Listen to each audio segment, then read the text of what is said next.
Hello, Doctor Who fans, wherever you are, and welcome to another Who Corner to Corner podcast. My name is Paul. As always, I'm with the fellow in the conservatory whose name is Jeff.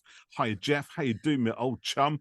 Can we not introduce me as the fellow in the conservatory? It sounds a bit dodgy. It's the first time I've introduced you in that way. I mean, it's where you are. You are the chap in the conservatory. Yes, I know. I don't know why you're in the conservatory. I mean, that's your business, to be honest, mate. But, well, the studio's still getting built. It's not finished yet.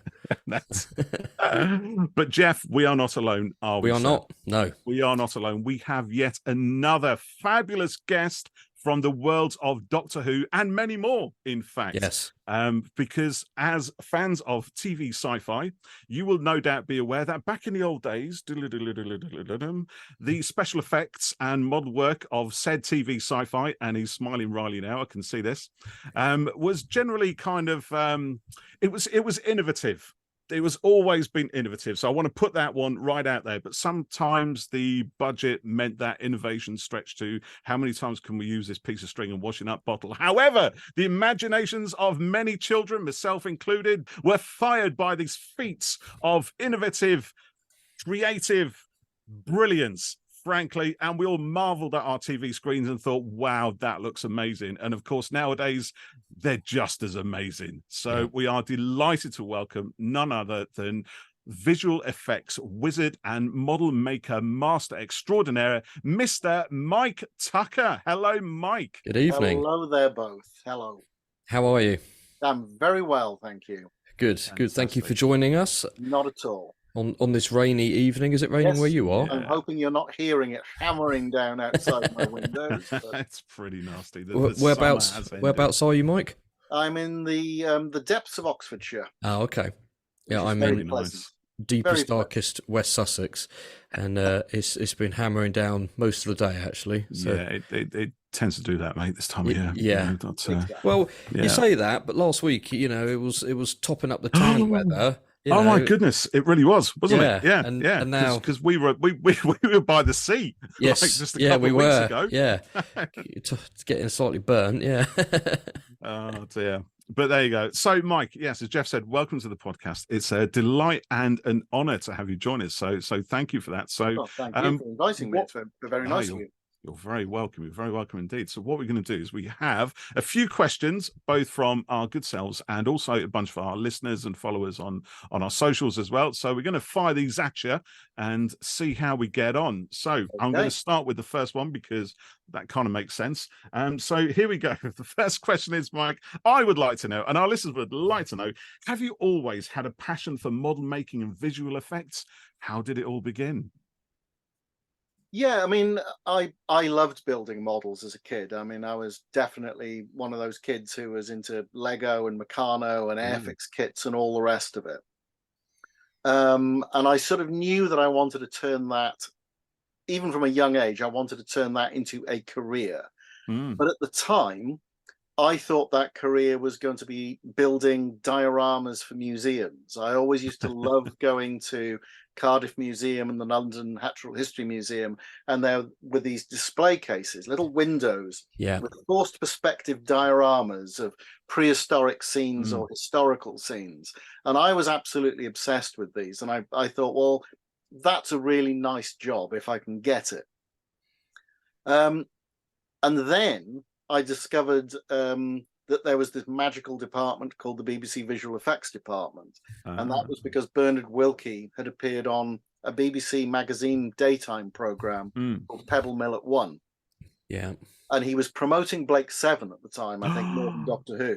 Yeah. And suddenly I realised that there was this thing where you couldn't just build the models, you could film the models and blow up the models and do things with the models. And suddenly that focus shifted. Because I'd always loved things like Thunderbirds and Captain Scarlet and Stingray and the Ray Harryhausen films and indeed Doctor Who and Blake 7. But it had never really occurred to me that there was a department of people who actually did this for a living. And once I discovered that that was a possibility, there was no other career for me, really. That's where I was going to head. Oh, wow. So you were really focused on it then? Absolutely, from a very young age. Yeah, I think when you're young like that, you don't well, how would you know? But you don't realise that, actually someone makes all this stuff. And, kind of like, I remember when, I watched Terminator 2 and I was like 11 and it blew my mind. And I thought, oh, Arnie's amazing. But then who is this director?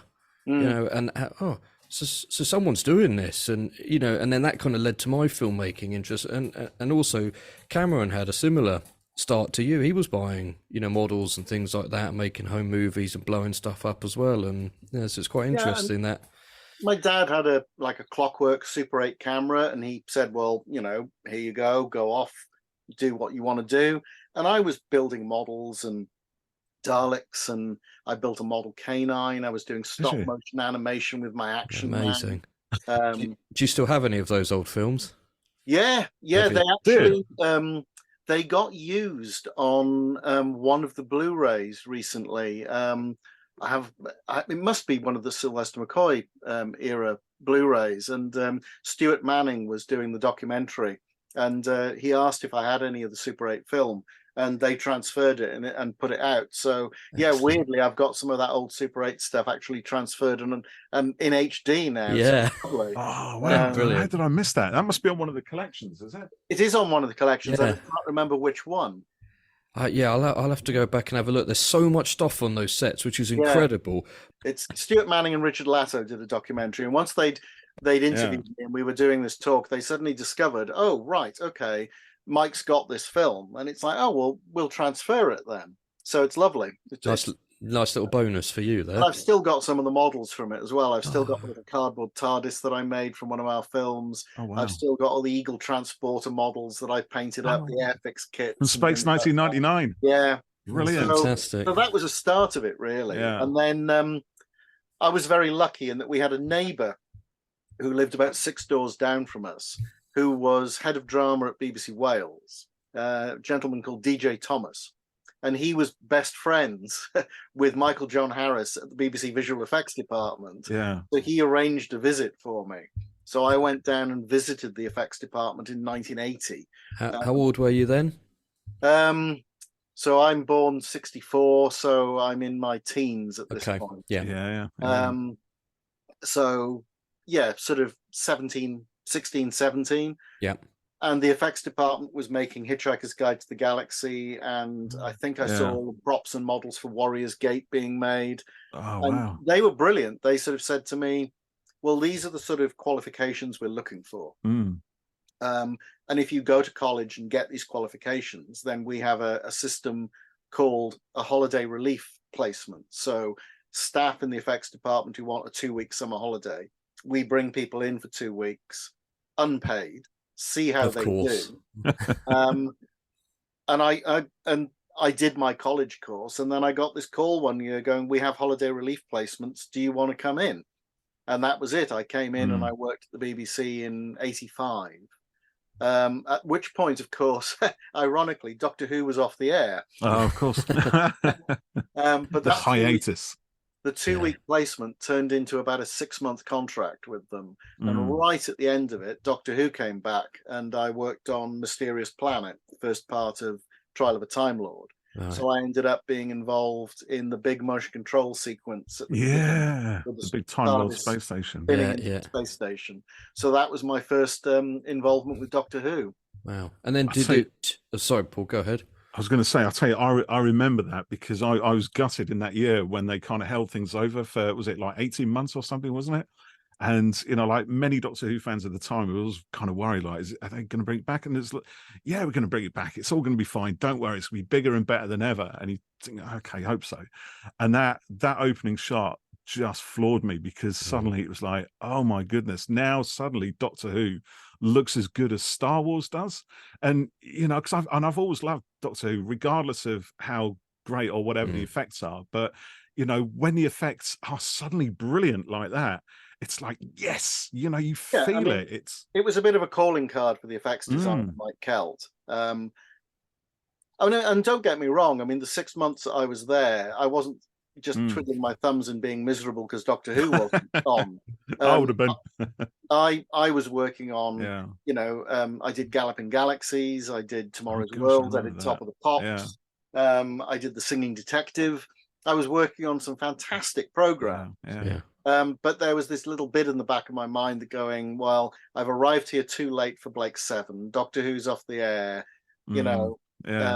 And then suddenly it was like, well, Doctor Who's back, and then Star Cops came along, and of course, ultimately, Red Dwarf came into that mix as well. But at the time, it was just, I'm working in the department I've always wanted to work in. So it was a fantastic thing to do. And then the icing on the cake was, as I said, Doctor Who came along, and Mike Kelt said, well, do you want to build some models for me? And I went, yes, I'd love to. And he goes, well, we need 2 new models of the TARDIS. Off you go. So that's it. It's like, you know, I get to build a TARDIS. So, you know, 5, 6, 7 years earlier, I was building cardboard ones in my bedroom, and suddenly I'm in the effects department building them for the show. So an extraordinarily lucky and just slightly mind-blowing thing to have gone from this fan of the show to, right, I'm on the show now. Yeah. And how old were you at that point? Because correct me if I'm wrong. Yeah, so you were almost straight out of college then. You know, you got, you know, the lucky call there, and you know, obviously you had the skills and the talent and everything, and you know the drive. It's an interesting one because I always maintain I had all the enthusiasm and none of the experience. Yeah. So I arrived on Doctor Who with this, right, you know, I know how to do this, off I go. But I wish I could go back and do all those early shows with the experience I've got now. Oh, really? In my late 50s. Because now I feel I know how to do the job. Back then, I just thought I knew how to do the job. But that's probably, you know, that confidence is, you know, was probably key in a way to, you know, getting in and, you know. The arrogance of youth. Yes, yeah. There you go.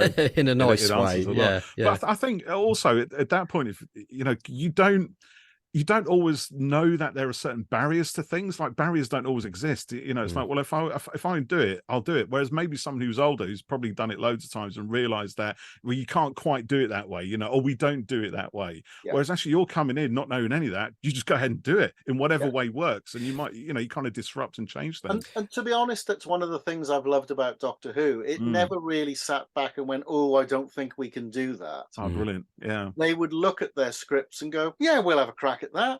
We're going to do dinosaurs invading central London. We're going to do, you know, flooding thousands of Daleks in a cave being flooded. We're going to do an invasion of Earth. We're going to do space battles. We're going to take on. They just went for it. Yeah. And as you alluded to earlier, when it works, it works. Yeah. When it doesn't, it doesn't. But it's not for lack of trying.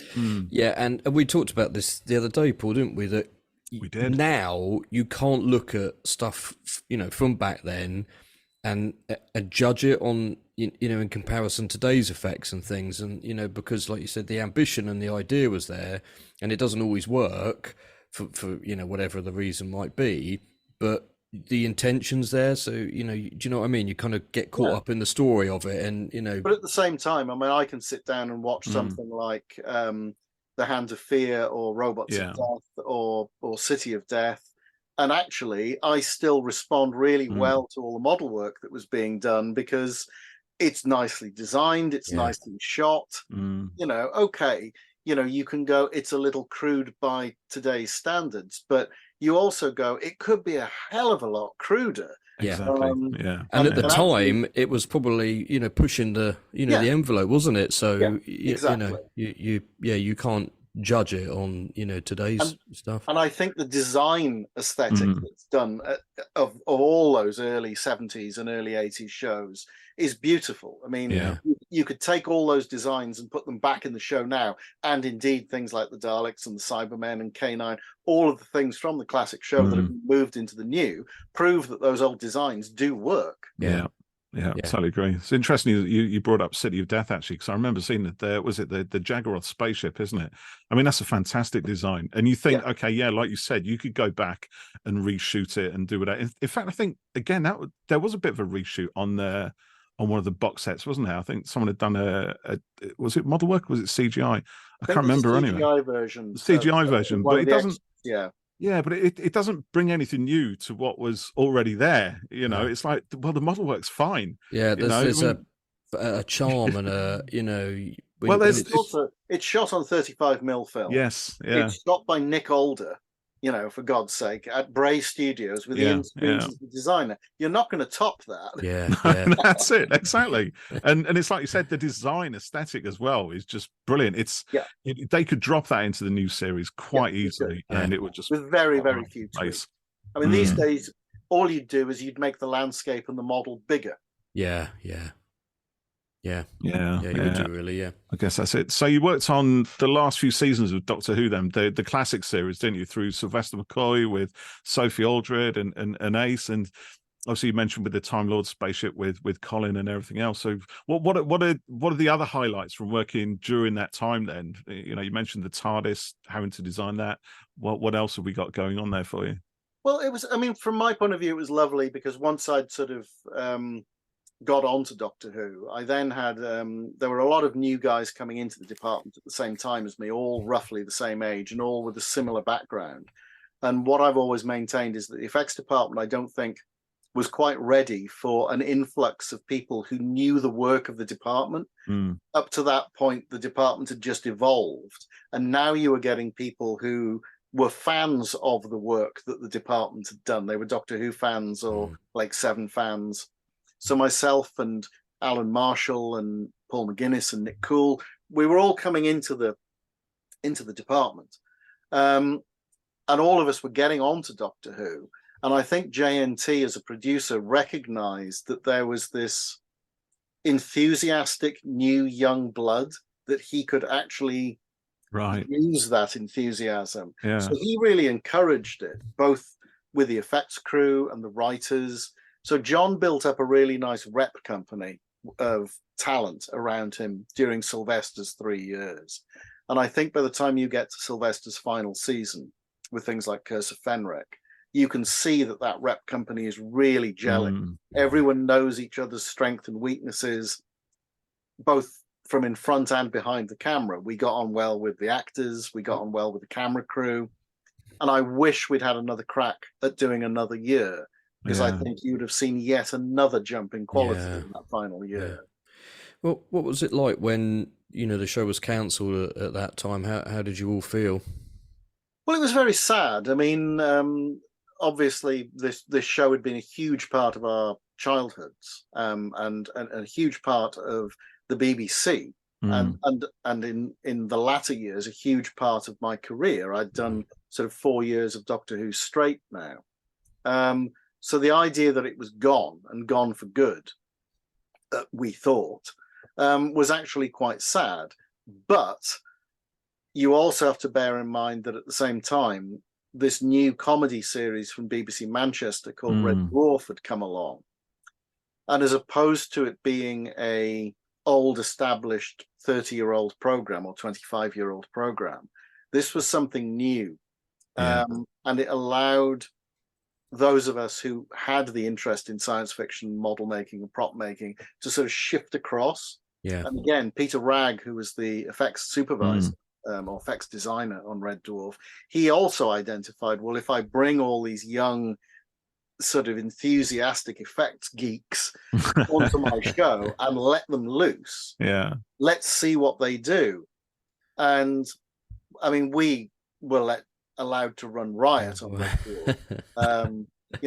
We were doing ridiculous hours, but we were also pushing the boundaries of what the BBC effects department had traditionally done, because we wanted to do it.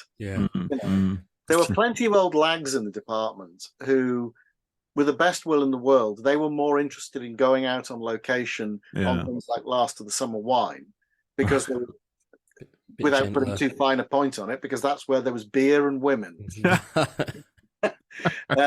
They didn't want to be stuck in a workshop picking parts onto a spacecraft model. We were the reverse. We liked the beer and the women, but we were quite happy staying in the workshop bits on it, and sticking bits on the model. So it worked very well for everybody in that we got to do stuff we wanted to do, and the older guys got to do what they wanted to do.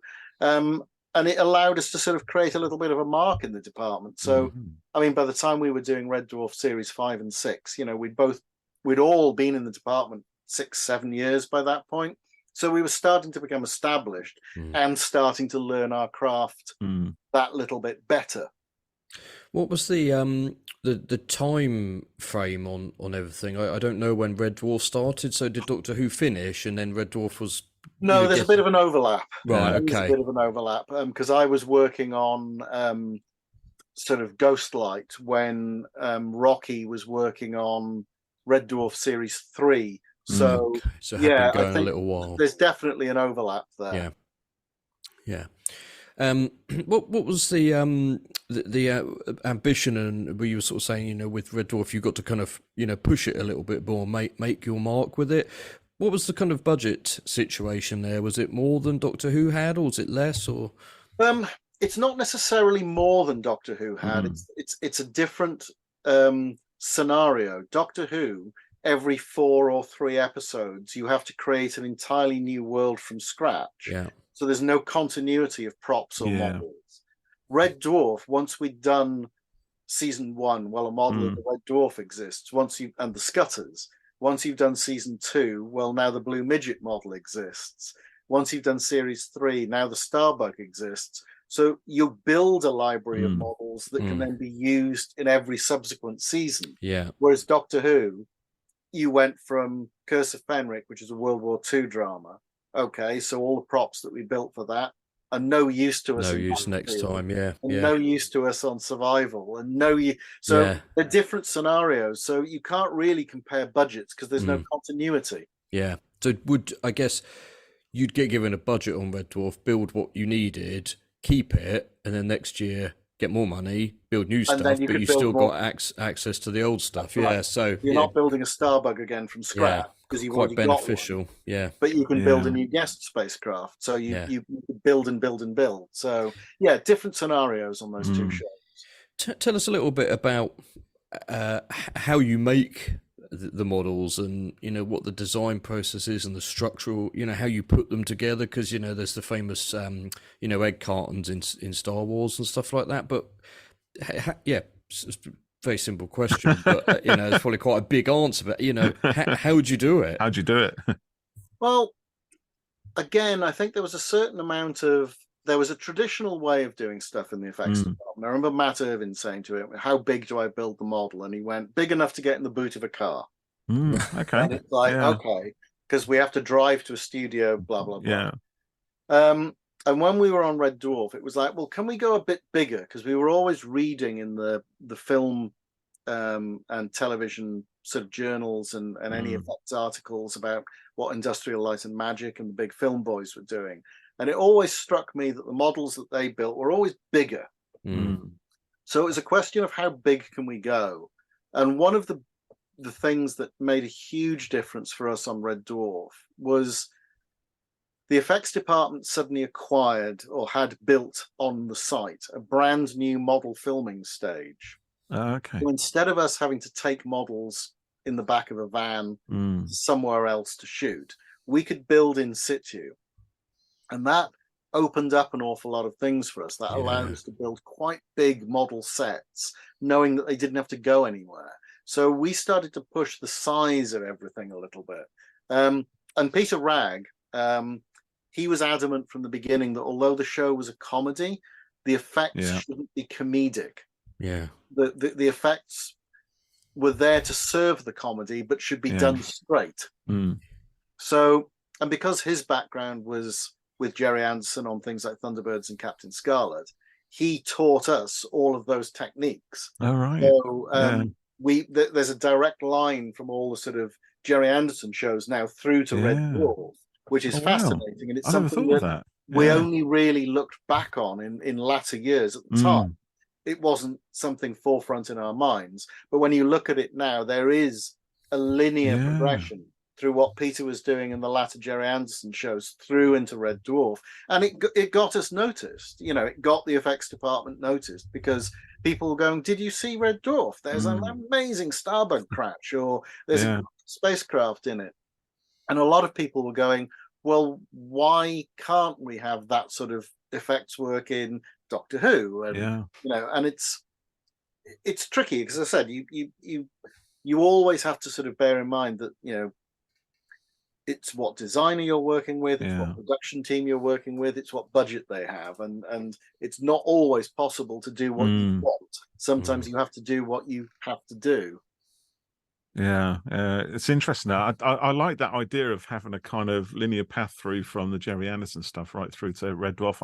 I'd never consider that. I think that's really quite something, isn't it? You know. And Alan Marshall, Rocky, who is one of my sort of friends and colleagues from the BBC and still work with him today, he was adamant that if we're going to do Red Dwarf, he said, like Thunderbirds, you know what the craft are instantly, because Thunderbird 2 is green, Thunderbird 4 is yellow, Thunderbird 3 is orange. So when we got to Red Dwarf, he goes, well, let's make the spacecraft colourful. Starbug is this green thing. The Red Dwarf is red and the Blue Midget is blue. Let's follow that through. And so people will know instantly what the spacecraft is, even if it's a blur going through shot, because it's the right colour, which is a completely opposite mentality to what Star Wars was doing with these big white and grey, heavily industrialized spacecraft. So you couldn't get away with a Red Dwarf spacecraft in a straight TV drama any more than I think you could have taken some of the spacecraft that were designed for Star Cops, which are very based on NASA technology, and bung that back into Red Dwarf. The two aren't the same. The universes are quite contained within their own, aren't they? And there's a kind of an aesthetic continuity within each one. I mean, but having said that, I mean, you look at, Red Dwarf again. I think, like you were saying, the ambition seems to get bigger, or seem to get bigger each season. Yes. And you can see it reflected in some of the in some of the just the sheer chutzpah of some of those effect shots. They're incredible. There's a certain amount of, we want to do it, therefore, and we're young enough to think, well, we'll have a go at that, without thinking you're going to fail disastrously. But also, we sort of were starting to get a sense of what we knew we could do well and what was going to be a disaster or what was trickier. So we were able to suggest to the writers at this point, why don't you do an episode with a lava planet? Because we know we can do a lava planet really well. And they would go, oh, okay, then. Or we knew we could do snow really well, so they wrote snow episodes. There's a great one of Starbuck coming in over a mountain with loads of snow, and was it Marooned, isn't it? I think is that the episode. Exactly. So having done Marooned, when we knew we could do snow, they did another snow planet for Quarantine, because we knew we could do it well. Oh wow, it's fantastic, isn't it? I love that. Did you rebuild the Red Dwarf model itself in the later series, the 4 or 5 or something? Did you? Or yeah, I mean, the original one was built externally for Series 1. It was built by an external model maker, which was something that was a bone of contention with us coming in as new model makers, because we kept saying, why are you putting all these models out to external contractors? So once they realized they had a team of people who wanted to build them, that stopped. But that original Red Dwarf model, it didn't survive between seasons. It got stored badly and got destroyed. So when we got to season 5, it was actually our cameraman on Red Dwarf, Peter Tyler. He built the Red Dwarf again from scratch. Did he? But at the end of that season, we had to blow it up again. So we ended up without the Red Dwarf again. But by this point, we'd got so many stock shots of it traveling. It wasn't really an issue. So you probably didn't need it. Only when we needed very, very specific shots of the Red Dwarf that we needed a new model. Yeah. And it's also one of those shows as well, I think, where would it have been CGI, or was it optical effects that kind of enhanced the model work? It's probably a bit early for CGI, wasn't it? It is early for CGI.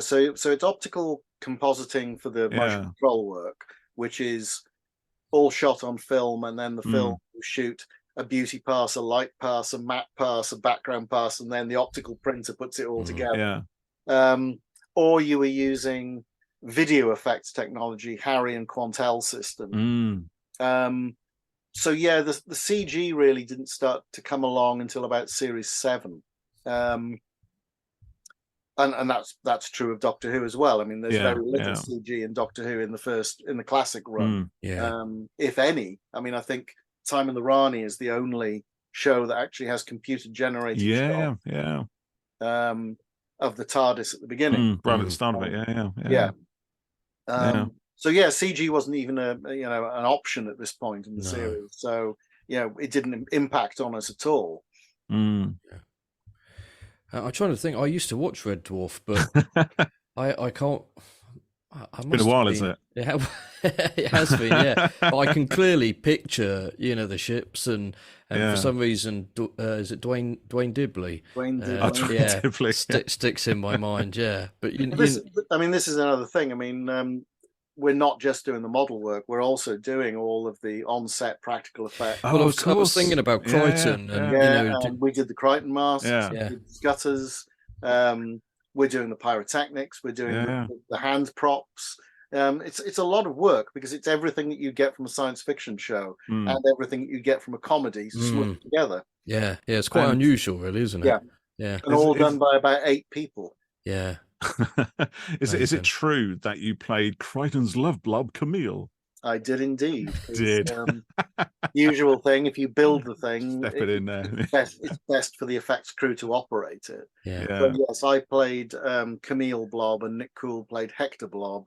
So yeah, I spent 2 days at Shepherd Studios underneath a quivering piece of KY jelly covered latex. There's not many jobs that you can say you've done that in, is there? Mike, you design the blob, you build the blob, you become the blob, you are the blob. Get in the blob, Mike. Just get in there.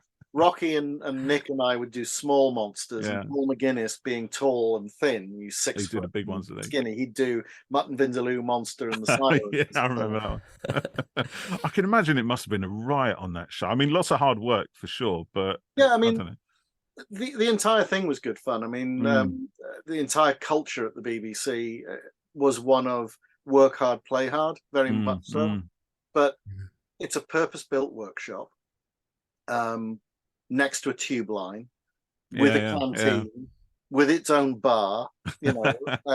So there was a fair amount of get to work early, get breakfast, work hard, get lunch, stay to the evening, go for a couple of pints in the bar, go home, repeat. But at the time, as I said, from my point of view, I'd transferred my hobby to my job. So I was more than happy to spend all my time at the effects department. It was brilliant. Absolutely. Yeah. I love that you turned your hobby into your job. Not everyone gets to do that. No, I'm incredibly lucky, and I'm very aware of it. Yeah, that's amazing. One of our questions was what was a favourite moment from Red Dwarf, and I'm wondering if it's been a quivering KY jelly blob. It's tricky because there are so many great moments in there, but I loved doing the asteroid sequence from series 6 in Sirens. In fact, Sirens is a favourite show on all sorts of levels. I got to design the monster for that, so that was great. We were basically told, can you do an asteroid sequence like Empire Strikes Back? Our best shot. And I got to meet Jenny Agutter. So, it's a lot of pluses, really.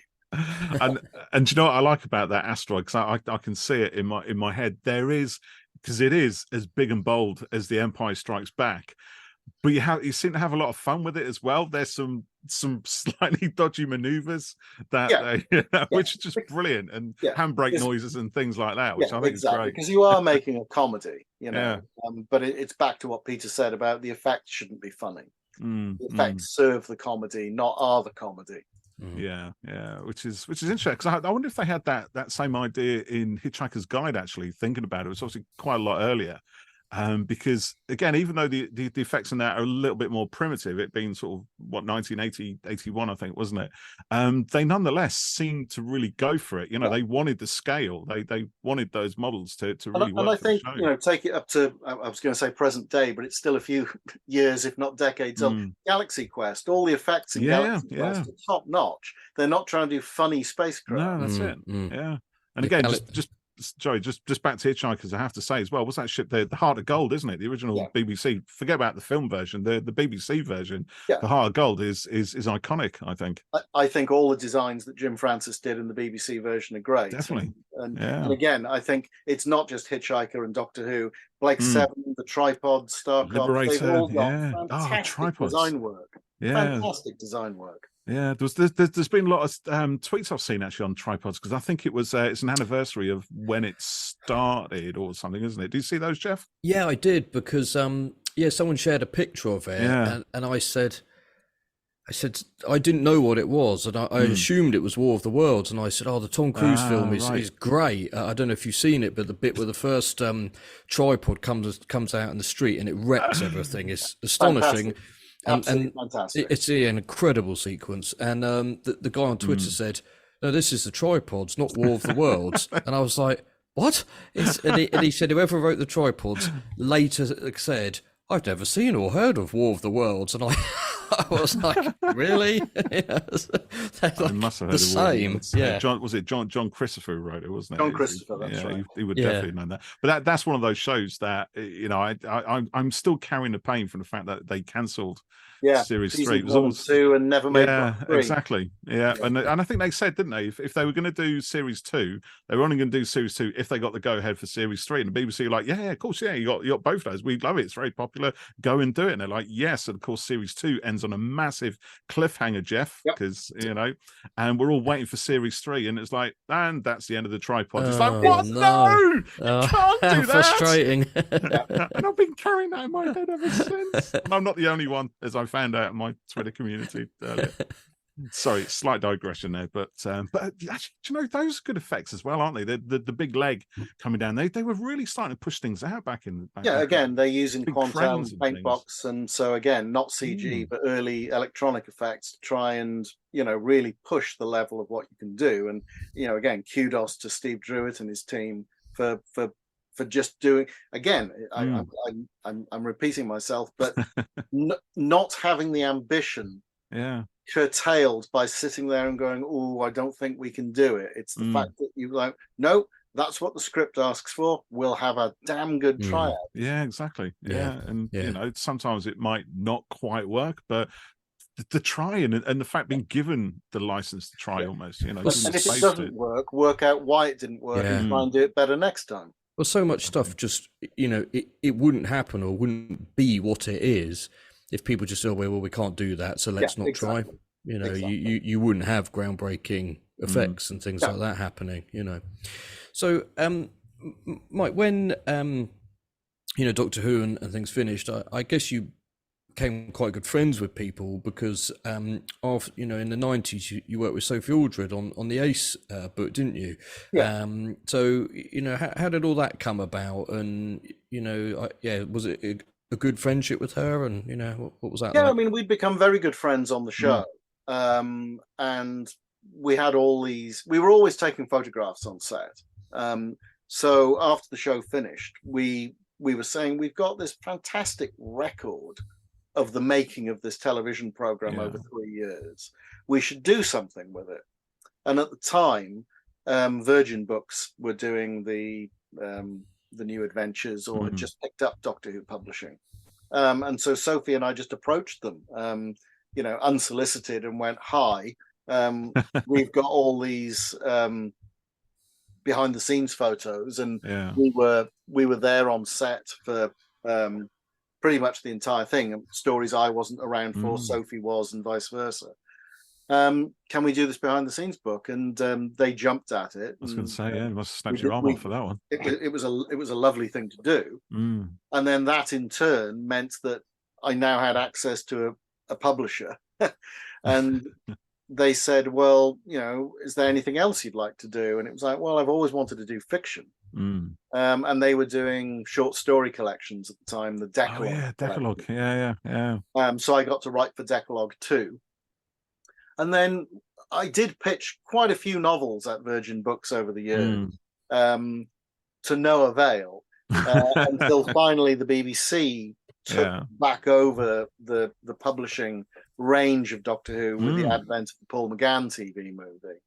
And I pitched again and got myself and my writing partner, Robert Perry, we pitched and were picked up for one of the 6 launch titles. So and that's where Illegal Alien came from. Alien, And that started a role of sort of fiction writing that sat alongside my effects career, with dipping occasionally in and out of more factual books along the way.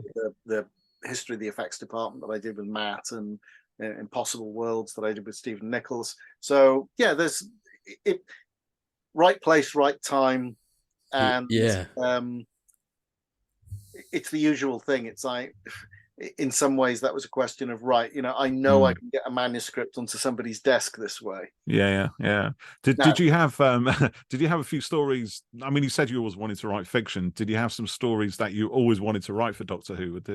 Or did you develop Illegal Alien? Was that from scratch? Or no, that's something I'd always wanted to do. Robert and I had come up with this idea, and it just happens to suit what they wanted. But inevitably, the way that most pitches work from that point on is, you pitch what you'd like to do, and the producers and the publishers tell you what they want, and the two don't always meet. Okay. Yeah. So quite often you're pitching 2 or 3 stories, and they're picking the ones that they want. I think there's a little bit of a myth that you just go in with, here is my fantastic story in a finished form, and off you go. But in fact, what you get is an awful lot of back and forth of, oh, you've submitted a historical, we want something set in far future, or you've submitted a present day where we'd like a historical. So there's a lot of give and take on these things, and you've got to work with your editors, basically. Yeah. I think this, that's Illegal Alien there, isn't it? And that features, just looking at the cover there, that features an old sort of second Doctor Cyberman. Was that in your pitch? You wanted that look for the Cyberman? Yeah, definitely. We wanted a slightly older feel, a slightly creepier version of the Cybermen than the more verbose versions that had turned up in the 80s. I'm a huge fan of the Troughton stories, Moonbase, and I wondered if you were. Based. I mean, they're creepy and they're chilling. And the novelization of the Moonbase by Jerry Davis. I mean, it's got some great writing, but it's got some really creepy illustrations as well, and we wanted to bring back some of that that feel of these hulking great things. Whereas by the time you get to Earthshock and onwards, with no disrespect to David Banks and all the rest of them, they're much chattier Cybermen. They are, which gives them a slightly different kind of feel, doesn't it? Yeah. Completely different feel. Yeah. Did you have was there Cybermats in here? I apologise because I haven't read it for quite a lot, wasn't it? Yeah. I think I remember that. Yeah. You wrote you wrote a couple that I really love, Nightmare of Black Island and the Crawling Terror as well. And there's a little horror feel to both of those, isn't there? Well, my favourite Doctor Who has always been when I always think Doctor Who works best when it's being a horror series, not a science fiction or a fantasy series. I'm just going to say in there, quite often when we've done a podcast episode about our favourite books and our favourite audios, and I always say I love a spooky Who.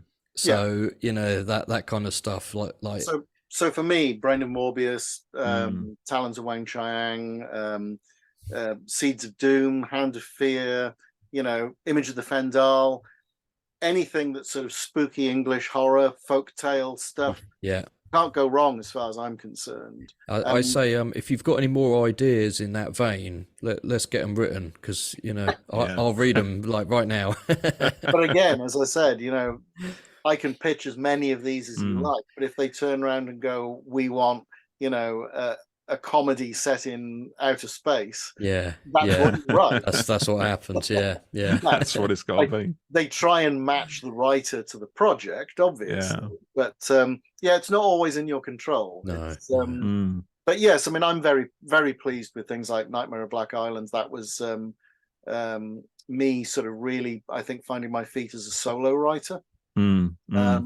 And then Crawling Terror was a joy to do. I mean, I really enjoyed just playing with taking Capaldi's Doctor, but writing him as Pertwee.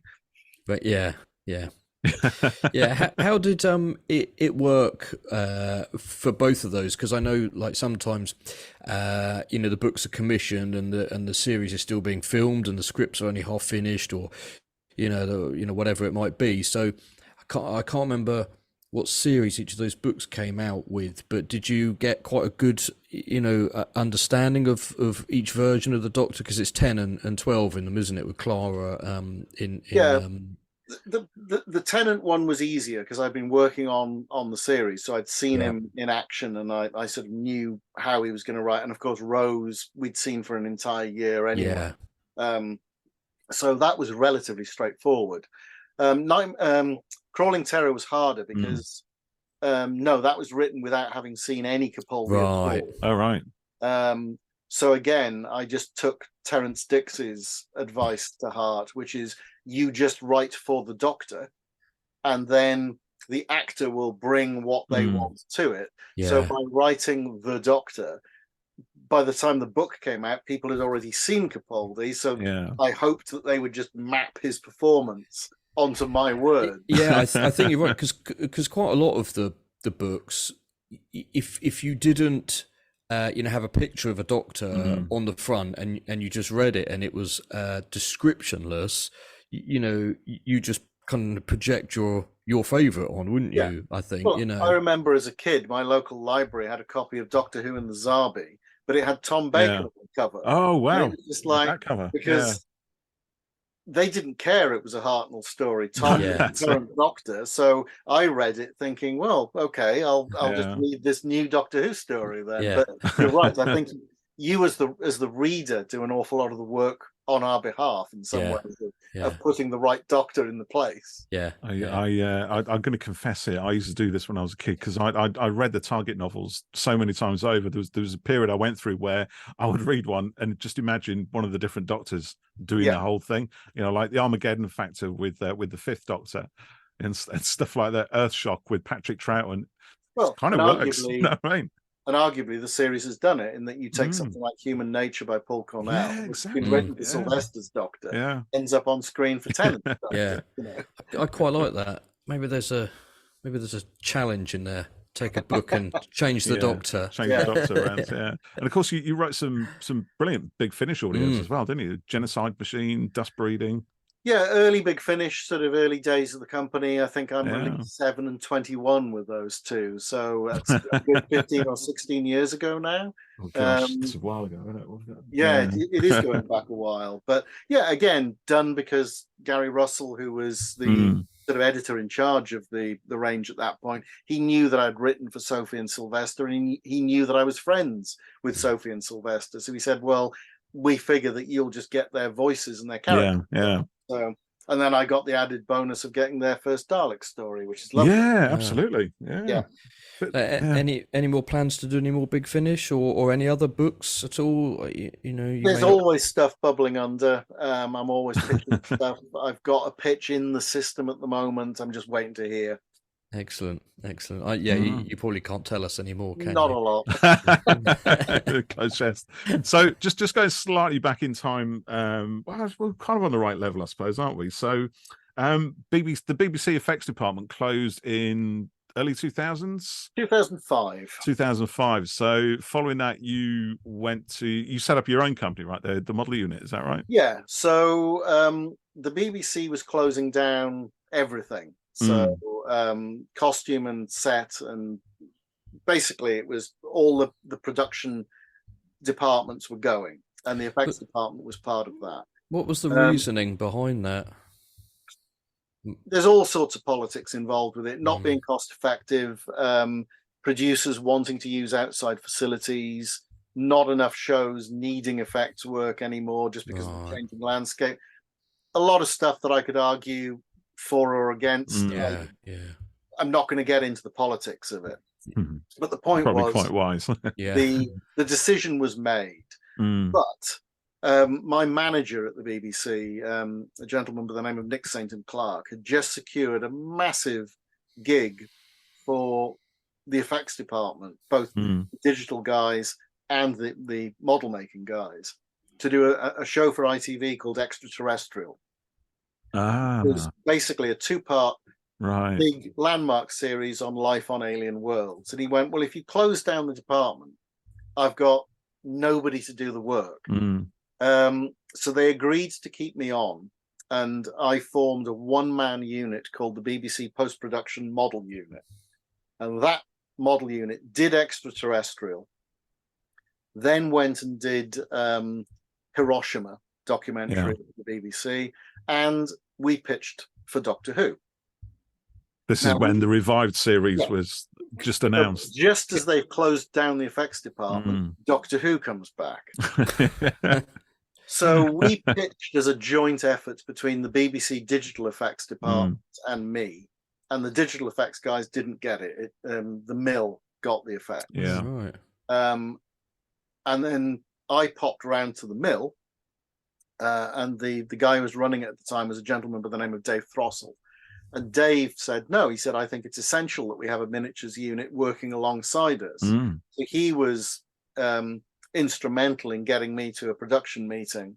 And so we did season 1 effectively. Rose, Aliens of London, Parting of the Ways, Empty Child, all of that was still done under the auspices of the BBC, under my little one-man model unit. And then at the end of that, we too were closed down, not just me, but the digital effects department at the BBC as well. And at that point, that's when I set up my own version of the company.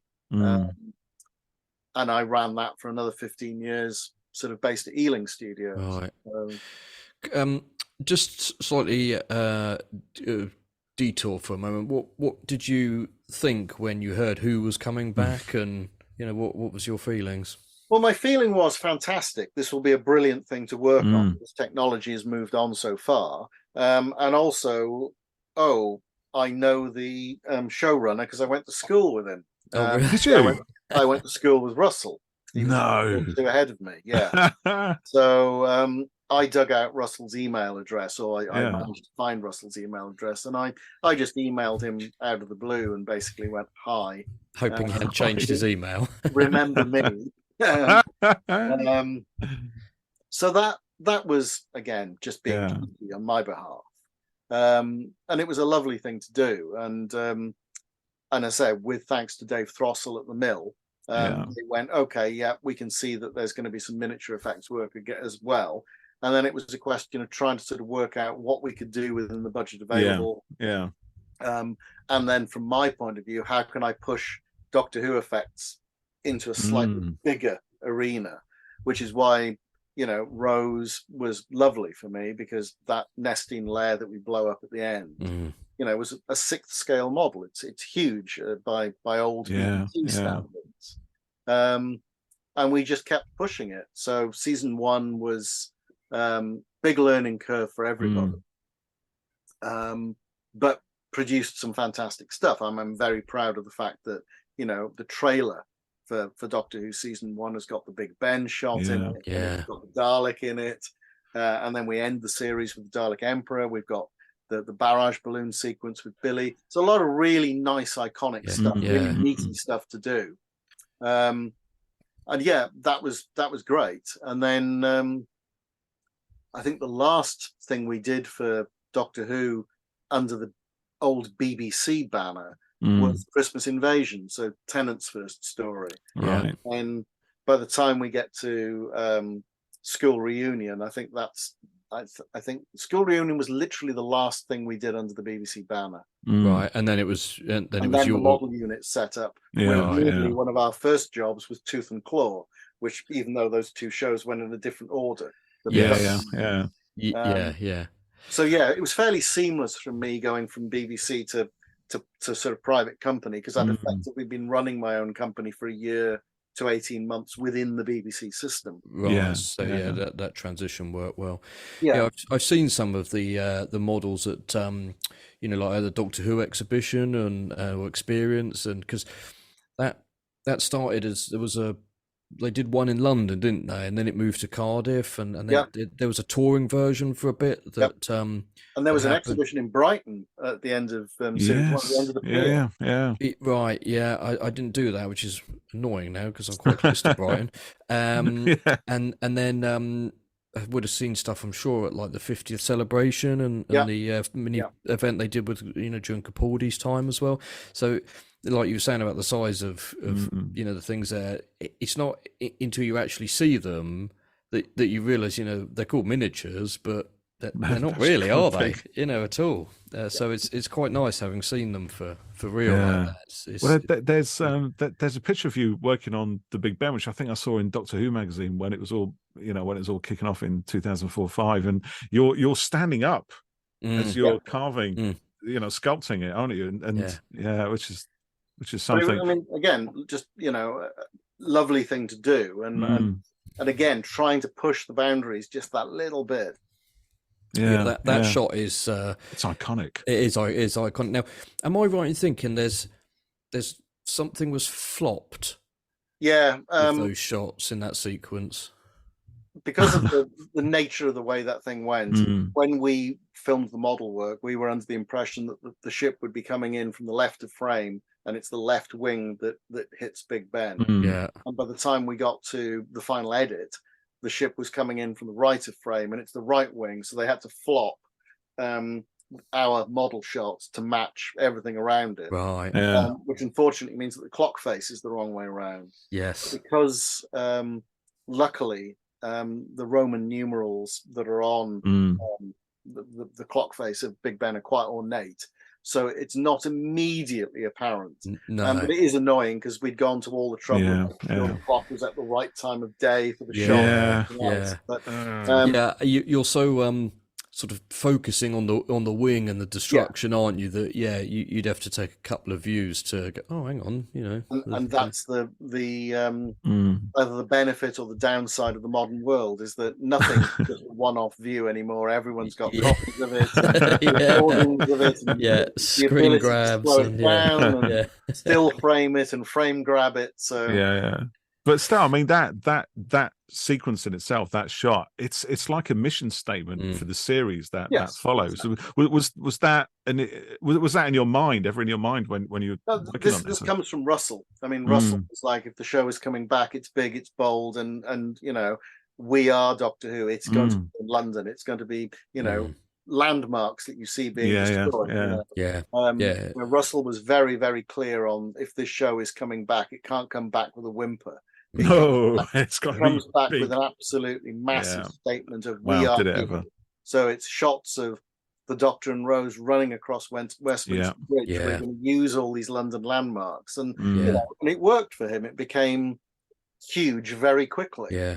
Every time I see the London Eye now, I think of Eccleston going, "Where is it? Where is it?" And the framing right behind him, and the radar waves or whatever it is coming out.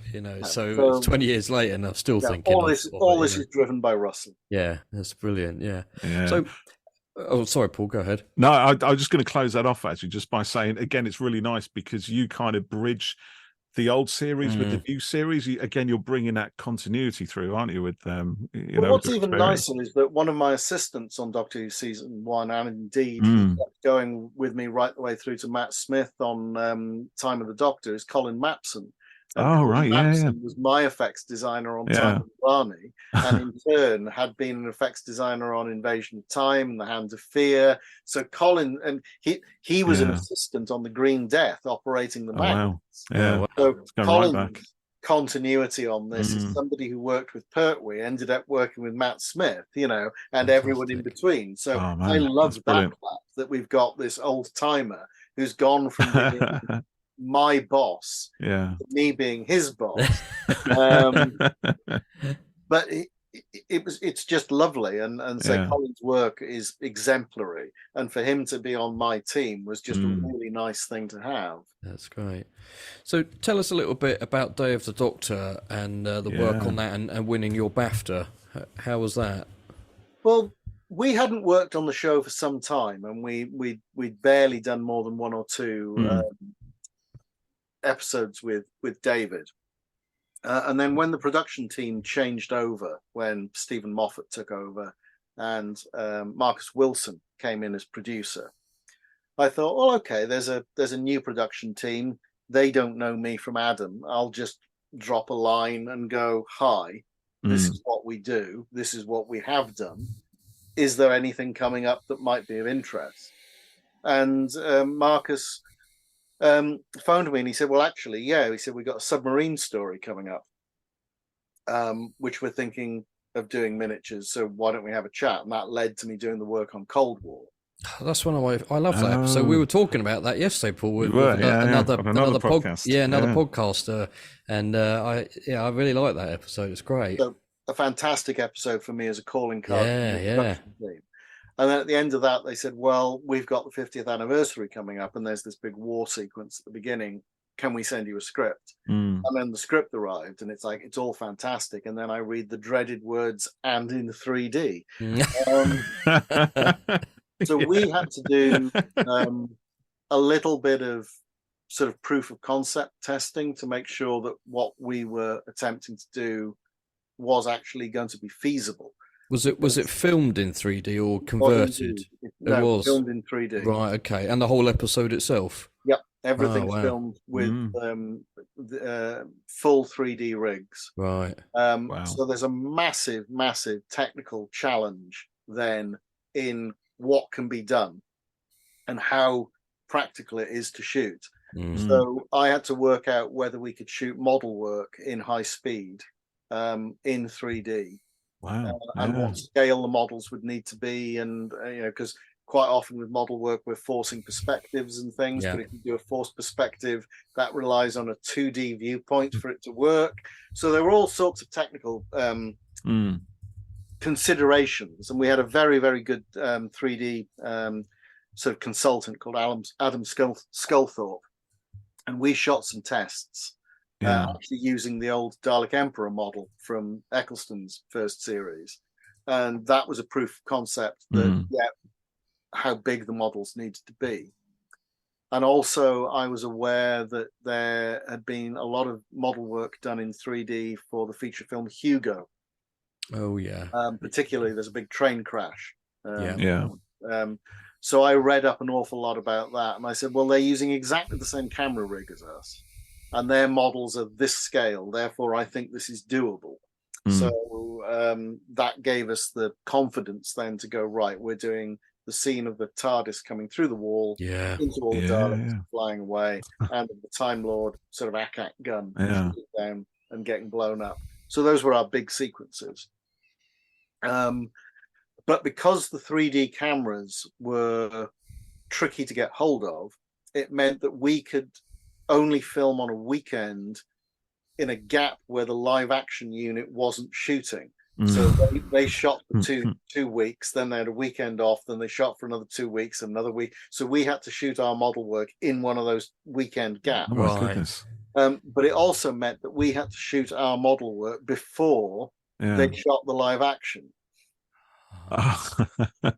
So we were working very, very closely with the art department on, well, this is what your paint finish is going to be. Okay, well, this is the wall that Daleks are going to smash through.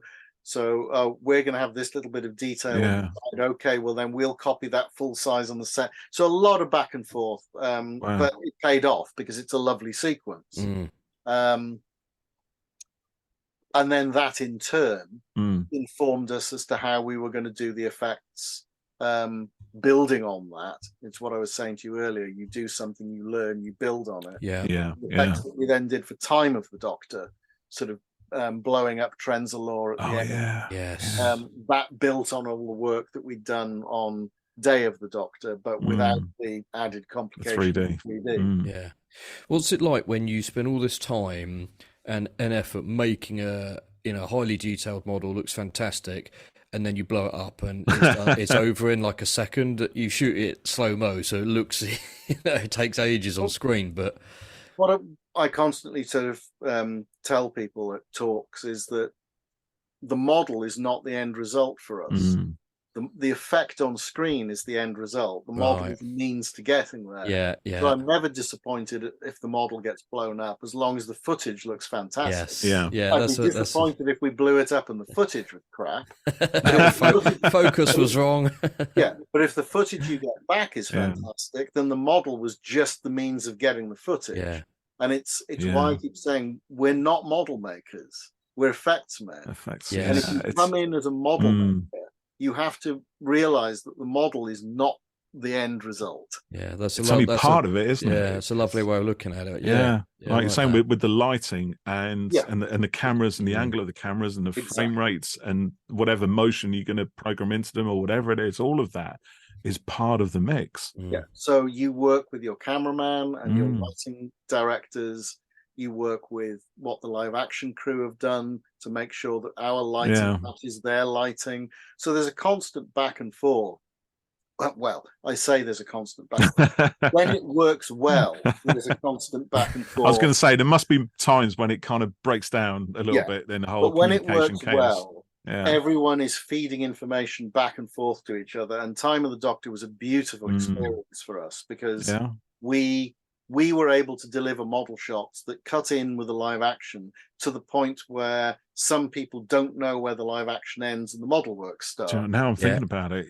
But the best sort of effects. You don't know that's CG, you don't know it's a model. Yeah, and that's to me is where the industry should be, where your physical effects, your creature effects, your CG effects, and your miniature effects guys are all working as one team to create a fantastically seamless end result.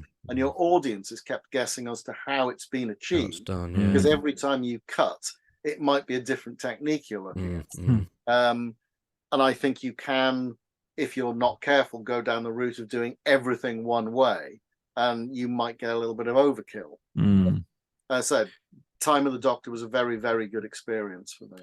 So was that the last bit of Doctor Who work that you did, or did you do some stuff during Capaldi's? We did one Capaldi episode. We did Thin Ice, which was a shot when he jumps through the ice after Bill in his diving suit. We built a 1/3 scale puppet of Peter Capaldi in the suit.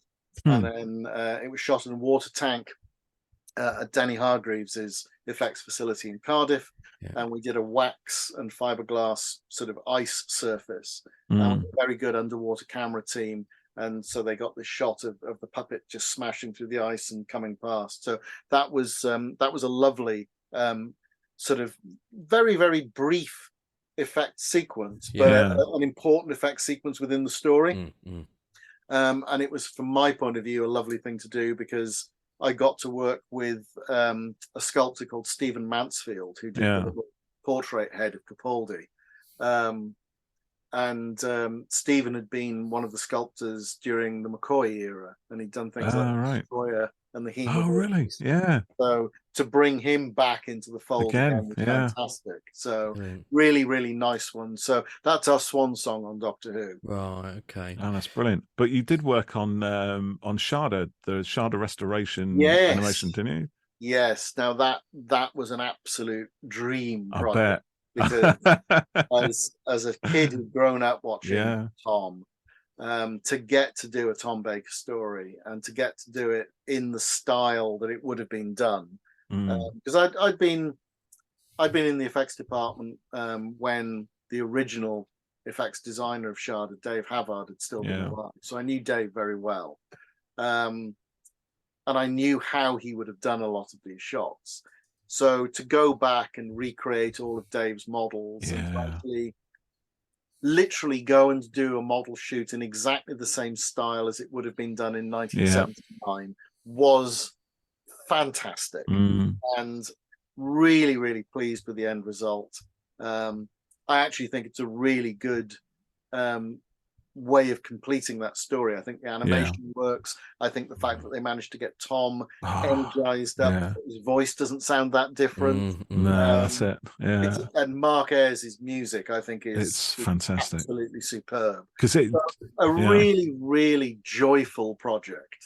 Everything works. You know, I mean, I've got to admit, because I didn't know that final scene with Tom Baker was coming back. But honestly, I got quite emotional. Do you know, I literally did have a little tear in my eye. It was just so lovely. You know, I'm getting quite emotional when thinking about it now. It's all ridiculous, down to Charles Norton, the producer and director. He had this vision in his head and he pulled it off. And I think, again, attention to detail, just getting that beautiful sort of reproduction TARDIS console from Barton Hill, getting Dickie Howitt's company to bring along a period camera that meant that the jump between footage, and from my point of view, I mean, one of the lovely things was that he said, I want a bridge into that sequence with a shot of the TARDIS spinning away through space the way it always used to in Tom Baker stories. Dangling on a string. Dangling on a string. So we literally had a starfield with pinprick starfield. We had a TARDIS hung on a wire. We were swinging it through shot, and I was thinking, this is exactly the sort of stuff that I looked at when I was a teenager, going, that's the job I want to do, and here I am doing it. That's proper old school, absolute, as I say, dream job, joyful thing to work on, and really pleased with the end results. So what other things have you been working on in the last few years? Well, one of the things, again, that I mentioned to people is that although the science fiction stuff sounds as though it's what's going to take up the bulk of our work in the effects department, it's not. It's a very, very small piece. Really? And in fact, 90% of the work that I did in the model unit, and indeed in my latter years at the BBC, was documentaries. So we did Hiroshima. We did Krakatoa, The Last Days. We did Atlantis, Destruction of Atlantis. We did one called The Last Day of the Dinosaurs. We did a show called Raging Planet, which broke down into a tornado sequence, an avalanche sequence, a flood sequence. So it's all these big natural disaster style shows. And all of them are very effects heavy, but and all big model work heavy shows as well. So it's mostly been stuff like that, I think. Right. So when the sci-fi stuff does come along, that's the stuff that you end up with most people wanting to talk about. It's not what keeps me busiest. Okay. Having said that, we did do some work on Primeval. We did some work on Good Omens. Of course, yes. But I mean, the big shows I've done, the most expensive shows, probably the biggest effect sequences I've done, have probably been things like Krakatoa and Last Day of the Dinosaurs, which were big landmark Discovery Channel shows, right? And big effect sequences. So it's always interesting when you show people the reel of stuff you've done, and they go, "Oh, we had no idea you did all that." But that's the bread and butter work. Yeah, but if you could share that with us, we can, put it out alongside the podcast for people to see. That'd be really interesting. So what are you working on right now at the moment? At the moment, I'm between jobs. I've done a little bit of work with the guys who are doing the Doctor Who Blu-ray collection. You probably saw that I did the little Sea Devil puppet. With Casey, with Katie Manning. I built the puppet and the eggs and things for that. We've just done another sequence for an upcoming one there. I've just finished doing a couple of writing projects. Not necessarily Who related. Between jobs at the moment, but always looking for the next thing. And then I've got a few projects that I did a bit of work for another effects supervisor. I worked with Mark Holt Special Effects for a while, and those projects are about to hit the screen. So Aquaman 2, I was on for a while, and that's being released this Christmas. A good 2.5 years after I worked I was going to say that's been waiting a while, isn't it? Just a little while. And the company itself, the model unit, is no more. That closed down the year after the pandemic, a variety of reasons that I won't go into. So I'm back in the freelance world again, as opposed to running my own company, which is a little bit of a relief in some ways. Yes, no more of the that uncertainty, isn't it? It's like the sort of weight on my shoulders. Company going. But at the same time, it's very sad because it's that group of people have disbanded a little bit now. We're all still socially in touch. But we're not working together as often as we do. So we will see what happens. We've got some questions from some of our listeners in a minute, but I just wanted to ask quickly, Mike, about the advancement of CG and the effect that had on model work and how you felt about it. I don't know if you've seen I can't remember what it's called, but it's the Star Wars ILM documentary on Disney Plus, which charts their early days, and it's John Knoll, isn't it, who was involved in Photoshop and Adobe things, and it goes through all the incredible work that they did there, but then the CG work starts coming in, and it's actually quite moving watching it. They do have that little division within within ILM, don't they? It starts to kick in. Well, I mean, ILM, ultimately, their model shop closed down completely. It became a company called Kerner Optical, and then I believe Kerner have now gone. So there's no denying that CG has had a massive impact on the amount of model work, not just that I was doing, but that the industry in general was doing. And we kept hoping that there would be an upturn and it would swing back the other way. And I think there is some of that starting to happen. Yeah. I think The Mandalorian has definitely pulled that back a little bit. And there are directors like Christopher Nolan who have still pushed for miniatures and practical effects over CG where they can. But you have an entire generation of producers and directors who don't know any other way of doing it other than CG. So trying to present to them, here is some model work, or can we do this model work? They don't quite understand how it's going to work. That's quite a shame, isn't it? And I actually had a conversation with a producer. We're going back a few years now. It's when I was doing the work on a Tony. And she said, I've never seen a good model shot. What? And I said, I'm going to stop you there. She can't have seen much telly then. You have missed the good model shot because you haven't realised that they're models. It's a model. You've spotted all the bad ones. And I said, but that's equally true with CG. If it's good CG, you shouldn't see it. If it's bad CG, it screams up the screen. I still maintain Jurassic Park is one of the best CG films ever made. Because it marries up with the practical work so seamlessly.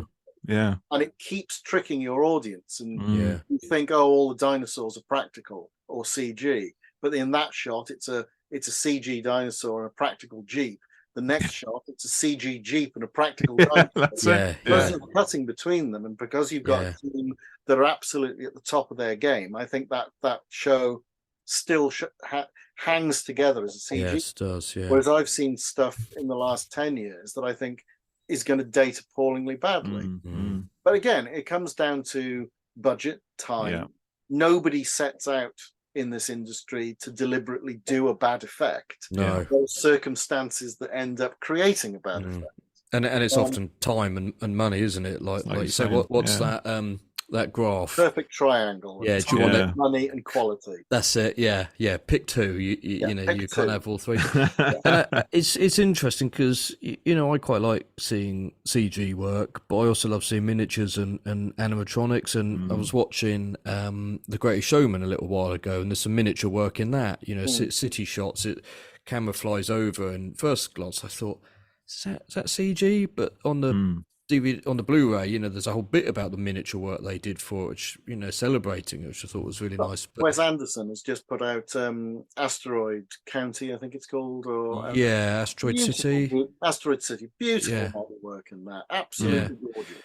And CG is great because in some ways, because you can have creatures and things that you couldn't do at all in animatronics, but then it would be nice to see close-up shots of an animatronic of a creature and the full body is CG. Well, and when you I need go that back to detail. something like the Star Wars sequels. I mean, I think BB-8 is an absolutely extraordinary bit of Oh my goodness! How does it work? Like it's magnets or something. But it's on set. Yeah. It's on set, and you can see that the actors are responding to it. And there's the ability for it to ad lib, and it's a great bit of puppeteering work. I'm sure there are full CG versions. And ILM are brilliant at this, but I equally was very pleased to see that there's a shot of a Jawa sandcrawler that they literally just built a model and took it out of the desert. Just the treads and the bottom of the bottom of the chassis, isn't it? Kind of. And of course, Grogu is a puppet. Isn't it? A $5 million one.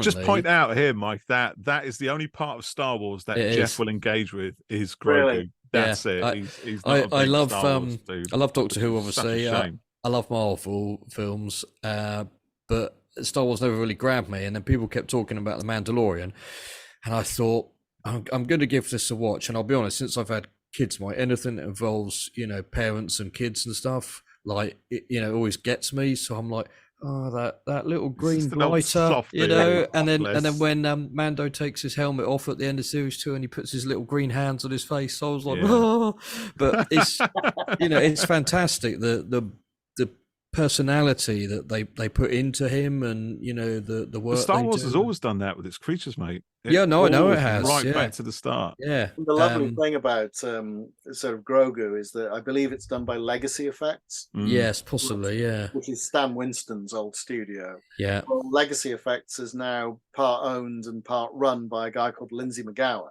And Lindsay worked on Dragonfire. He built the dragon. Oh, really? Oh, wow. So again, if all of us are still out there somewhere. Yeah.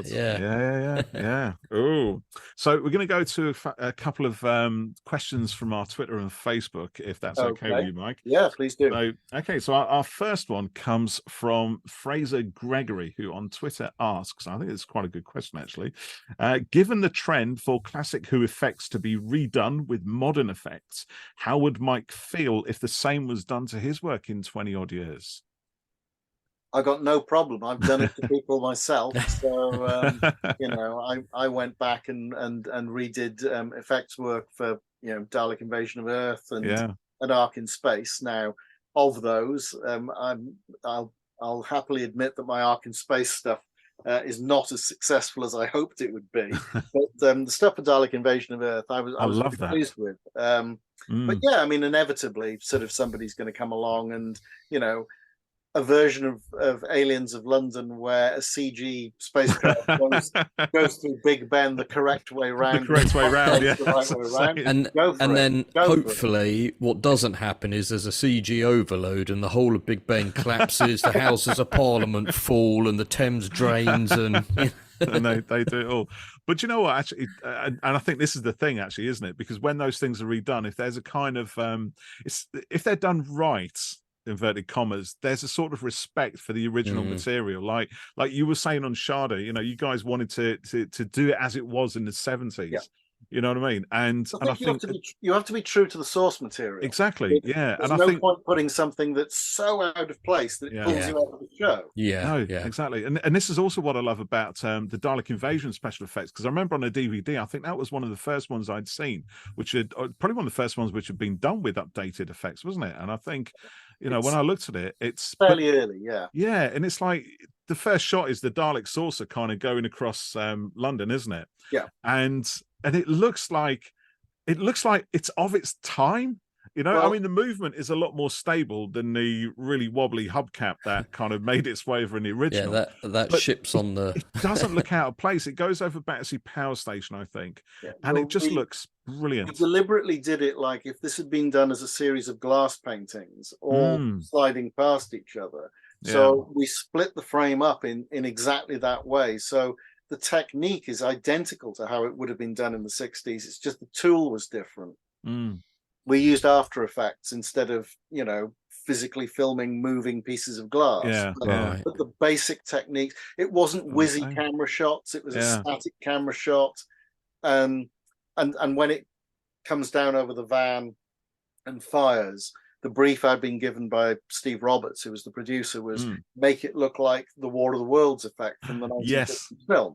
So it's an actual firework shot against black. Brilliant. And then comp that in. So it's a really nice mix. And I think it's really successful. And I wish in some ways that's where I'd gone with some of the other effects. Ark in Space, what I should have done is exactly what I did on Sharda. Built a model, hung it against wires, flown it.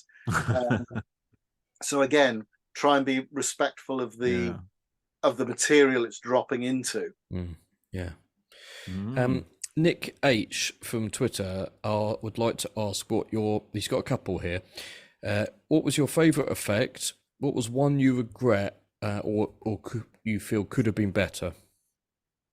Favourite effect is definitely Time of the Doctor. I think the work we did at the back end of Time of the Doctor is amongst the best stuff I've ever done.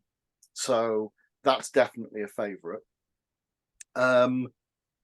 The one I'd like to go back and do again, and I've spoken about this in the past, is the early Sylvester stories. So Dragonfire and Greatest Show in the Galaxy, where, as I alluded to at the beginning of this interview, my enthusiasm for what I was doing sort of slightly outweighed my ability to what I was doing.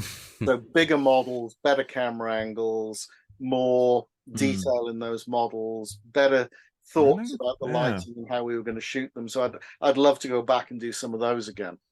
So you mean with Dragonfire, you mean like the ship detaching from the planet, that shot? No, was that... not that one, because that wasn't one of my effects. That was done by a colleague. But the Nosferatu taking off its pad. Oh, okay. Oh, it's a very simple mistake on my part. So I knew that spacecraft were hung on wires, and you puppeteered them, and I used nylon line. Well, nylon line stretches under tension. So as I'm pulling on the crucifix to lift the model up, the wires are just stretching and stretching and stretching and stretching until such point that, the model suddenly goes boing off. Is that what caused it? And I was like, I don't understand what I'm doing wrong. And it was only much later Peter Ragg went, well, of course you use steel wire. You used steel wire, mate, didn't you? Yeah. So as soon as you do any movement on the crucifix to lift, the model's going to respond instantly. It was like, of course. So nobody told me that. I never went to school. Silly things like that. You think, well, okay, if I'd known that then, I'd have done that differently. So there's a lot of those early effects I'd like to go back and do again. I have to ask on that one. It's only just occurred to me, actually, because I watched Dragonfire relatively recently.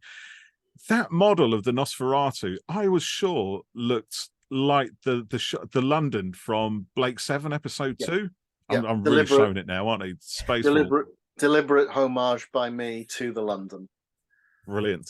I love that. That's what I love, because I thought it's not exactly the same, but it looks just like it could be. Absolutely loved those shots in Blake 7 series 1 of the London taking landing at Cygnus Alpha, and I wanted to do a similar thing. So the model's built roughly the same size.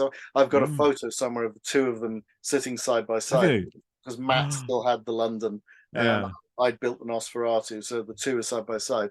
Ian's is a nicer model, I have to say. But again, if I was doing that now, my model would be double the size, if not 3 times the size. I'd have a much better rig for flying it. It would look so much better. But again, going back to try and redo that means that I want more money than the restoration team have got to do their entire Blu-ray, and just for me to do that one shot. So it isn't going to happen. Wow. But, there we go. So we just got one more question from Facebook. This is from Luke Taylor, who asks, whose idea was it to hide the TARDIS in the model shot of Red Dwarf, Demons and Angels? That was me, I'm afraid. Of course it was. Having built that miniature set, that was a real group effort between sort of like half a dozen of the effects assistants. This massive, hangar doors and this launch corridor and a launch bay at the end. And I had this little white metal TARDIS, and I just thought, you know what? If I just tuck it into the corner, nobody's going to see it. We'll know. How wrong you were. And it does end up actually visible on screen in one shot. So it's interesting with things like that. Those little gags, they shouldn't overwhelm something. It should be there if you know it's there. Yes, probably a little too prominently placed. But it was a gag on my behalf. Peter was okay with it. We did it. It's caused an awful lot of interest over the years. I had somebody who, from one of the Red Dwarf fan clubs, emailed me. We're going back a few years now, going, there's a rumor that this happened, but we can't prove it. And I went, I can prove it. Here's a photo. And fantastic. And they've now tracked it down, and they've got some footage of it. So it's on the DVD, but I think it's in a deleted scene. You can actually see it clearly. Yeah, I'm gonna have to go back. And my idea, I'm afraid, guilty as charged. Yeah, but that's all right. It's kind of like it's like the Millennium Falcon in Blade Runner in a way, although that was probably more accidental. I don't know, was it? But also, I mean, the TARDIS does pop up in an Iron Maiden cover as well, somewhere in time. It's on there. It's in the detail. I've got it somewhere. Hold on, I do actually. Feels like doesn't surprise me because Bruce Dickinson's a fan. Is he? I've got all my Maiden albums, just not that one to hand, but but it is. It's on the back of the somewhere in time cover. So. I've only got Number of the Beast. You got it. So. Yeah, look it up. But I mean, Doctor Who and a lot of those programs, Red Dwarf, and I mean, Star Cops you worked on as well, didn't you? Because no, I missed out on Star Cops. It was being done in the effects department at the time. But my apologies. But I didn't actually get to work on it, unfortunately. Yeah. But you wrote for it at least. Yeah, I've done a couple of audio. Big Finish and yeah. There you go. So that's that makes me feel a bit better. Okay, brilliant. Well, and I mean, I'll mention it now because it'll be of interest, hopefully, to anyone who's in the London area. We've got an exhibition coming up at Gunnersbury Park Museum. Oh, okay. Opening next month, and it'll be free. And it's going to be effectively looking at the science fiction that was made in West London by the BBC and other companies. And so things like the moon buggy from Star Cops, the silver tripod, some bits from Doctor Who, some bits from Blake 7 and Red Dwarf all going on display.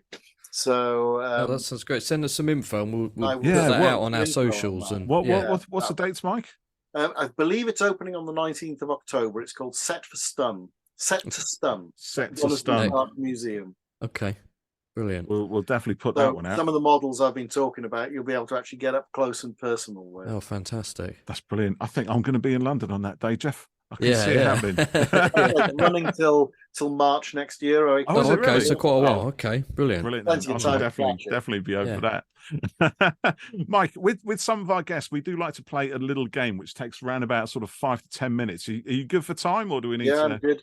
Yeah, fantastic. So we are going to play this little game that we call the Grand Serpent's Asteroid.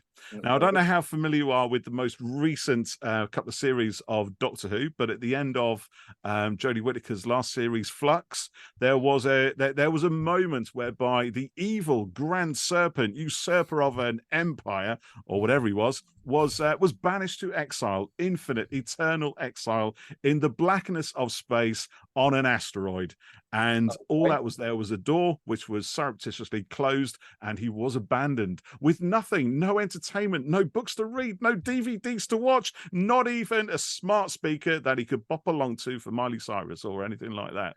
So I'm afraid to say we are going to do the same with you, because we do this to all our guests. However, we are not so callous as the Doctor was at that point. We are going to give you some things to take with you, and indeed the means by which you can enjoy them.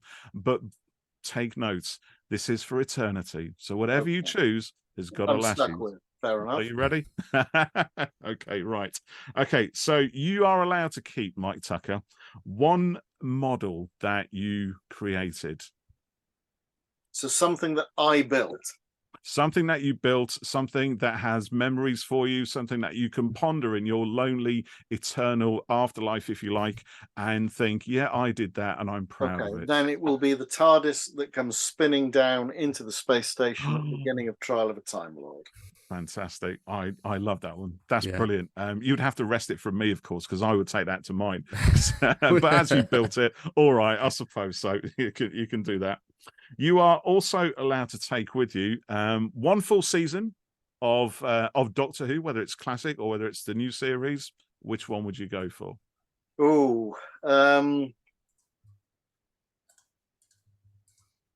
Got to be the season with Brain and Morbius, Seeds of Doom.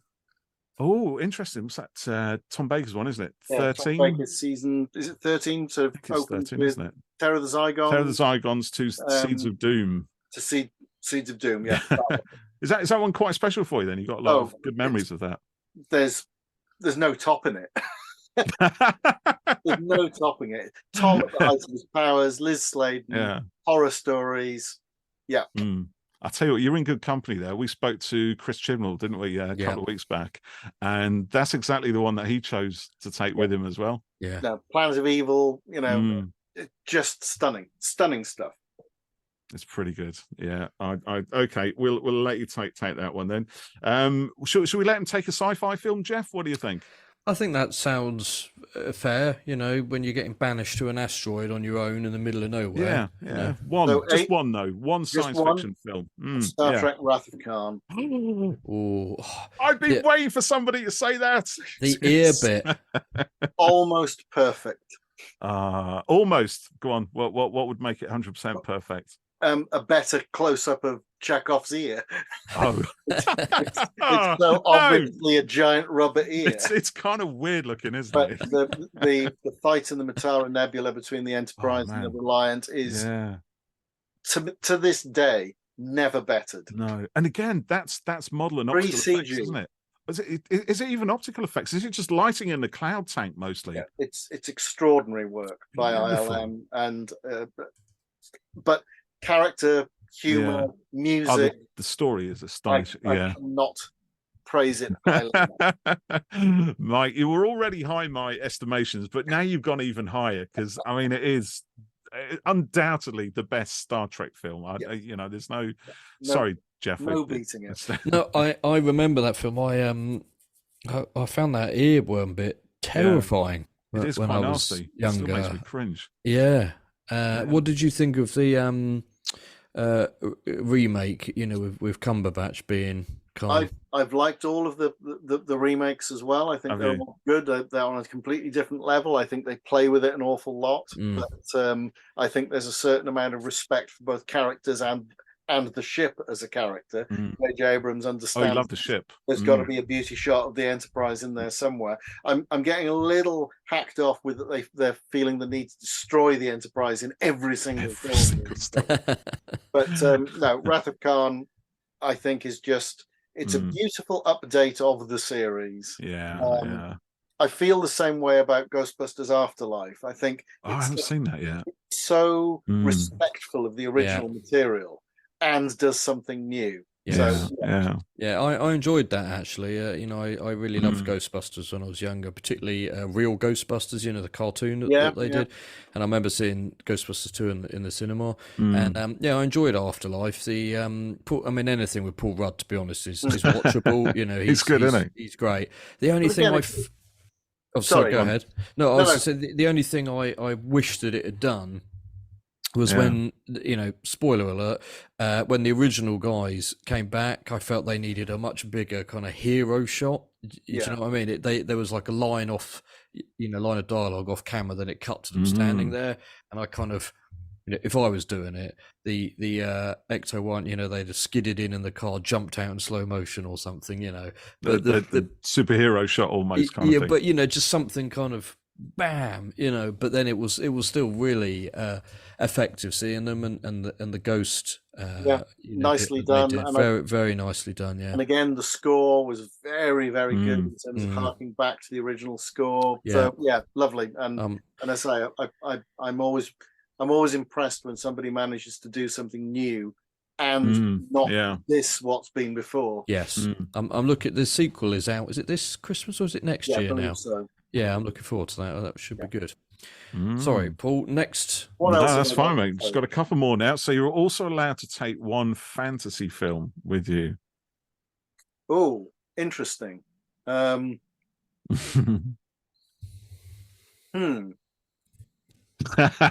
Stumped him, Jeff. We got him thinking now. Look at it. I'm not a huge fantasy fan. Okay. I mean, you can bend the rules a little bit. Like we let Chris Chibnall pick. He picked Back to the Future. He picked Back to the Future. Yeah, and we allowed him. I allowed him the trilogy. Because you're soft like that. It's one long story. Okay. Well, would Raiders of the Lost Ark count as fantasy? Oh yes, yes, definitely. I'll take that. Raiders. Yeah. And I'd even allow you to have all of the films. No, I'm just happy with Raiders. Okay. Just the first one, not the Last Crusade. Even Sean Connery is Indy's dad. None of them top Raiders. Purist. No, I do agree with you actually. Although I don't know, I do like. If you'd insisted on like sword and sorcery style fantasy, it might have been Krull. Kroll's very special to me. That was like, I remember watching it. I don't know, was I 12, 11, 12? It's one of the first videos that I'd seen. My dad went out. He used to run his own business. He used to have a shop near where we lived that sold, bathrooms and stuff. That was his thing. And next door to it was a video rental shop, and it just opened. And as soon as he did, my dad went over, struck a deal with the guy who ran it, came home one night with this video and a whole ton of VHS tapes. There was Buck Rogers in the 25th Century. There was Kroll, weirdly. There was Hawk the Slayer, I think, as well. And all of those really cruddy old 80s things. Only last month, Dragon Slayer on DVD. Oh, man. But they're brilliant. You watch them as a kid. I mean, some of those you probably shouldn't be watching as a kid, to be honest. But, Exactly. But I didn't care. It's like, yeah, look at all this. Kroll, yeah, we got to let you take Kroll. But okay, no, it's Raiders if it's general, Kroll if it's going to be sword and sorcery. I think we'll let you take Kroll as well, actually. Okay, you deserve it just for mentioning that. I don't think anyone's ever said Kroll, but that's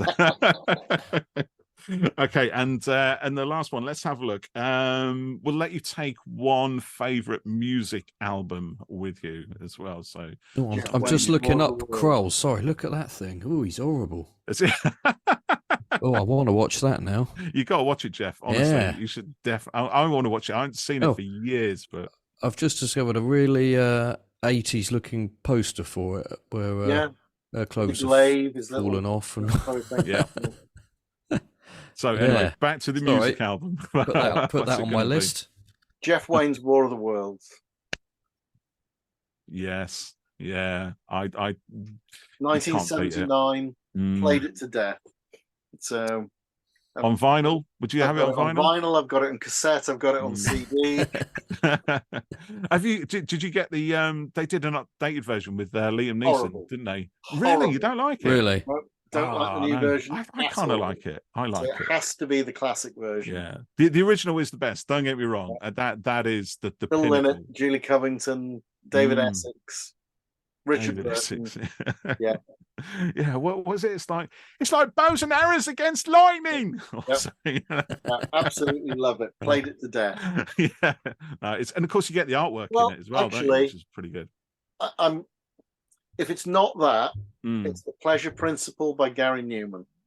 One or the other. Okay, I'm not familiar, but Gary Newman I know of, obviously, but yeah, what's that 80s kind of sort of electro? 79, 78. 79, even earlier. Yeah, see, that was when you were born, Jeff, wasn't it? 79, yeah. It's a bit before me, yeah. I can just about remember it. You've made me feel young tonight, gents. So I'm not sure I like that.